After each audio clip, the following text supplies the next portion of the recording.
SLBC tunnel ప్రమాద ఘట్టంలో rescue operation అయితే కొనసాగుతోంది.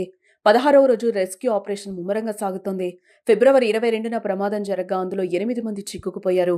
టన్నెల్లో గల్లంతైన వారిని గుర్తించడంలో తాజాగా కొంత పురోగతి లభించింది. ప్రమాదం జరిగిన 100 మీటర్ల దూరంలో D2 పాయింట్లో మనుషుల ఆనవాళ్లను కేరళ కేడ్వార్ డాగ్స్ స్క్వాడ్ గుర్తించినట్లుగా తెలిసింది. టీబీఎం మిషన్ ఎడమ పక్కన ఓ మృతదేహానికి సంబంధించిన చేయి కనిపించినట్లు తెలిసింది. మరోపక్క జీపీఆర్ కేడవర్ డాగ్స్ గుర్తించిన ప్రదేశాల్లో చిక్కుకున్న వారి ఆచూకీ కోసం ప్రస్తుతం తవ్వకాలు ముమ్మరం చేశారు. ఏ ప్రమాదంలో సిబ్బంది జాగ్రత్తగా మట్టిని తొలగిస్తున్నారు. మృతదేహం పూర్తిగా కాంక్రీట్ లో కూరుకుపోయి ఉన్నట్లు తెలిసింది. డ్రిల్లింగ్ ద్వారానే శరీరాలను బయటకి తీసేందుకు సాధ్యమవుతుందని అధికారులు అంచనా వేస్తున్నారు.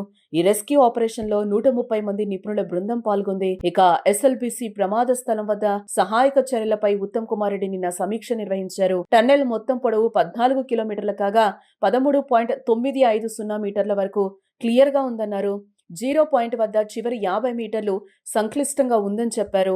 చివరి 50 మీటర్లలో సహాయక చర్యలు చేపట్టేందుకు ఇబ్బందులు వస్తున్నాయని తెలిపారు. అక్కడ సహాయక చర్యలు చేపడితే రెస్క్యూ ఆపరేషన్ చేసే వారికి కూడా ప్రమాదమేనని అన్నారు. కేరళ జాగిలాలతో అన్వేషిస్తే ఒకచోట ముగ్గురున్నట్లుగా గుర్తించామని అన్నారు. రెస్క్యూలో భాగంగా రోబోల సహాయంతో సహాయక చర్యలు చేపట్టాలని చూస్తున్నామన్నారు.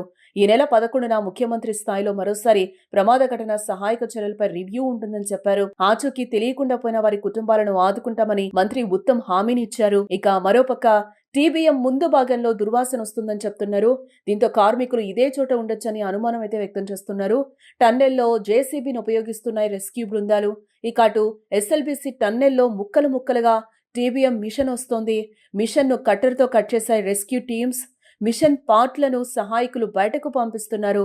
ఈ ప్రక్రియ పూర్తయితే కార్మికుల ఆచూకీపై కొలిక్కి వచ్చే అవకాశం ఛాన్స్ ఉంది. ఇదిలా ఉంటే ఎస్ఎల్బీసీ టన్నెల్ వద్ద భయాందోళనకర పరిస్థితులైతే నెలకొన్నాయి.